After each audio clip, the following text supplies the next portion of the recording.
Hello, hello, welcome back. Thank you so much for checking out this video. I hope you're having a fantastic day. As always, shout out to the 19. Folks, we got to talk about my favorite company, Nike. For those of you that are longtime listeners, you already know I am not a fan of Nike. I've never been a fan of Nike. I don't buy Nike. I don't support Nike. I don't like their products. I don't like how they're made. And I could go on and on. And I just say that so you understand where I'm coming from when I say things like, and I've said before, I said when she signed, Nike was a bad idea for Caitlin Clark. I get that at the time, that was probably the most money she was going to get offered. They're a huge company in basketball. She's 22, coming out of college. That seems like the dream, but I just did not think it was a good fit for her. Here we are, long past the end of her first WNBA season, and what do we have? Nothing. We have absolutely nothing. Fever fans lament Caitlin Clark signature shoe wait after Nike earnings report. A recent Nike earnings call has the fans predicting when Clark's signature shoe will release, and a lot of people are, though it wasn't said on the call specifically, what they did talk about. And look, Nike has been a disaster. They're a train wreck. Lately, they're down, I think, 36% with their stock this year. New CEO. Like, they've had a lot of missteps lately, despite still splurging on these athletes.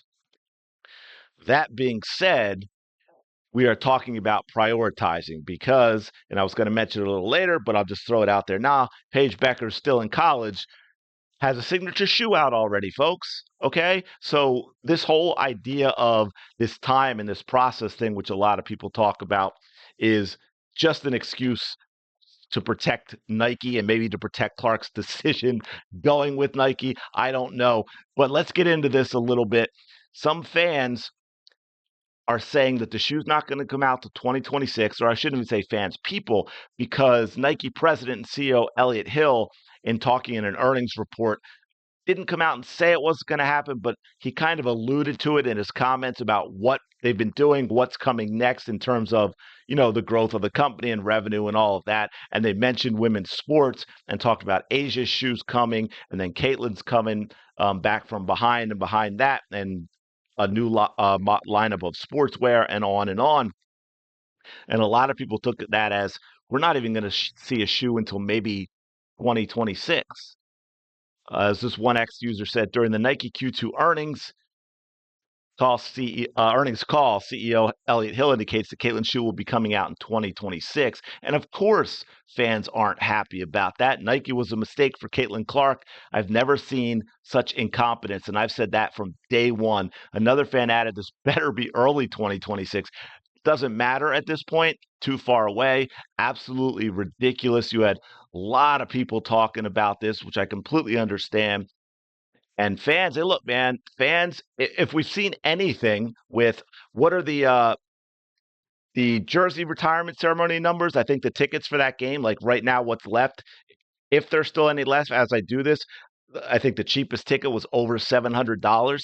So fans, Caitlin Clark has a really interesting fan base. She has the fan base for companies. So this is beyond absurd for Nike. She has a fiercely loyal fan base, as this one user said here, but she also has a fan base that actually spends money, right? They're not just a fan base that screeches on X and makes it look like, like what, how about movie franchises or whatever it is, and they screech about how awesome and but they never spend money on this stuff. Caitlin Clark has the perfect fan base, fiercely loyal, will spend cash. We've all seen that from all of the product drops by Wilson, which is known better than anyone how to handle Caitlin Clark, how to market Caitlin Clark. And if this user said if they wait that long, they're fools. What if she, God forbid, gets injured? That is true. I think people would still buy her shoe, though. Should fast track CC's sneaker. They cite that they need to rely on sports popularity, but icing out the hottest new athletes' kicks. Disrespectful. Plus, again, that doesn't even make sense when you already have Paige Becker's shoe out and you're working on A'ja Wilson's. Brand markets cap, which has fallen 32% this year. I think it's down 30, like I said, 36% this year now, or maybe that's over the past 12 months, which is, almost identical at this point. Paige is in college and already has her shoe. Caitlin's fans still waiting. And now they're making noise. People are demanding something from Nike because, let's face it, it's not just this. It's a huge grassroots movement, but Nike has 100% dropped the ball on this. Not only do we not have a shoe, folks, this isn't just about the shoe. We have nothing from Nike. Now, I think recently they actually tweeted something out, but I remember looking not that long ago at the Nike basketball X account, and it had nothing. Nothing since Caitlin entered the WNBA. No, I mean, they did that what? They did that one crappy shirt when she got Rookie of the Year. But other than that, absolutely nothing. No promotion, no marketing, no advertisements. And yet you see everything that Wilson's done, and you've even seen everything that State Farm's done. Do you really think it would have been difficult, say, I don't know, over the month break or the All-Star break? Well, yeah, the All-Star break led into the month break, so I guess it's all one big thing. You really think there was no time for for Nike to get commercials done? Look, this is not a good company for Caitlin Clark. I mean, it's not a good company for sports, really. They have way too much influence. Their products are overpriced. The quality's not that good. I know some of you are going to get, no, you're crazy. I've got Nike shoes.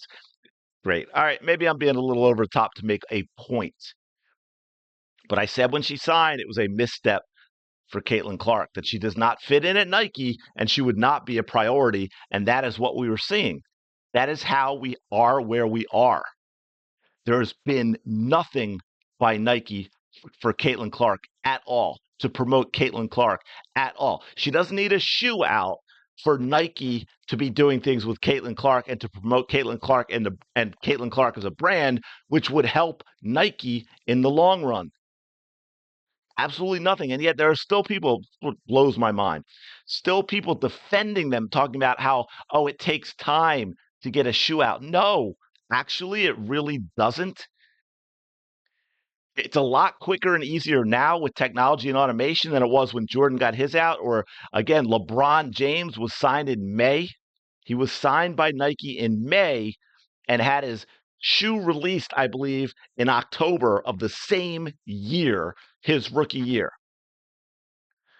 It seems as if Nike signed Caitlin Clark simply to shelve her, to not let someone else have her, not to promote her. And like I just mentioned, Paige Beckers has a shoe out. Paige Beckers has a shoe out. And the bottom line is, what's really crazy for Nike, no matter what comes next, it's not going to make up for how Nike has handled this. Yes, there will be people that buy her shoe, but that's it. They're not going to go wild. They're not buying other stuff from Nike that they might have bought before. And this is where I think Caitlin Clark needs some new people in her inner circle. She needs some new people giving her a different advice with a different viewpoint. I think her agent has dropped the ball as well. We did a video on that back. There was a clip of her talking recently in an interview, and she just sounds like she has no idea what she's doing, no idea how to promote Caitlin Clark when she was talking about the process of signing with someone. She's clearly not someone who's going after Nike and saying, hey, we have to do something, and now this is ridiculous. Caitlin's camp needs to be looking into this and how they can get out of this Nike contract. This deal is no good. At this point, a lesser deal with a company that will treat her the way Wilson treats her, that is going to be better for Caitlin Clark's brand and Caitlin Clark going forward and in the long run, even if she's getting less money right now. Unfortunately, with what Nike's been doing, like I said, they are purposely deciding to alienate and piss off, quite possibly, when it comes to athletes, the most passionate, diehard, influential, and yes, money spending fan base in existence. Do you know how many and look, and it's a lot of people because adults would want them too. But just as a quick example, how many young girls would have Caitlin Clark Nike signature shoes under the Christmas tree this year if they were available? Do you know what that number would be like? Just look at what Wilson did with their basketball drops. And look, they had price points everywhere. Some of them were really expensive, and it just simply didn't matter. We've talked about the Panini cards that went off for auction. What, the most recent was $234,000. I'll leave you with one more little thought on this. Let me know your thoughts on this whole disaster in the comments below as well. This is supposedly, I think personally, they've changed a lot and for the worse.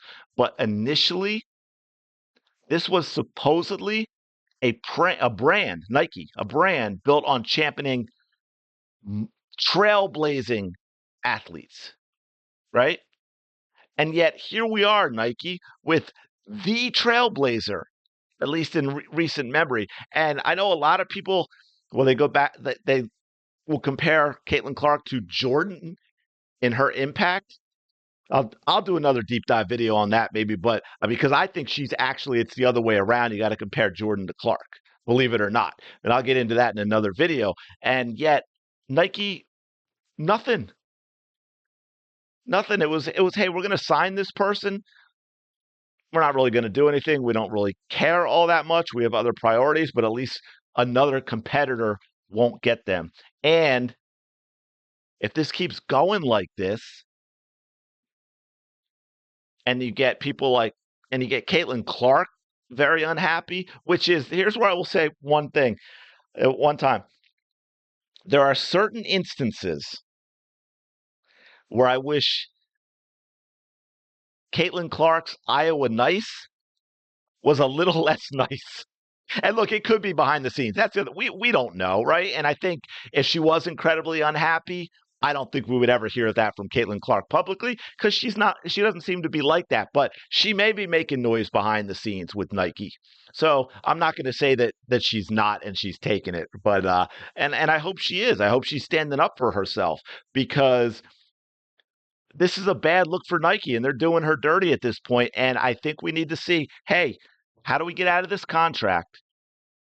Because we've got players out there like Adidas and Under Armour who maybe don't want to. It doesn't fit in, give her the same numbers. Although, Adidas and Under Armour both have some huge, huge endorsement contracts with athletes. I mean, you're talking about people like Messi, who has a lifetime a contract with Adidas, which people are saying is valued at like $27 million a year, something like that. Under Armour has Steph Curry. Plus, you can get into more things where maybe there's more on the back end that you can give Caitlin Clark as you build an entire brand. So there are definitely options out there for Caitlin Clark above and beyond Nike. And I hope she's looking at them, and I hope she's going to Nike and say, hey, you know what? This just is not going to work. And we're going to need to figure out how to part ways. And let me know your thoughts in the comments below. I really appreciate you checking out this video. As always, don't forget to like, comment, and subscribe. And go check out the Lisa Bluter interview. I did a positive, uplifting interview, and we're all skipping that one. So go check it out, and I will talk to you later.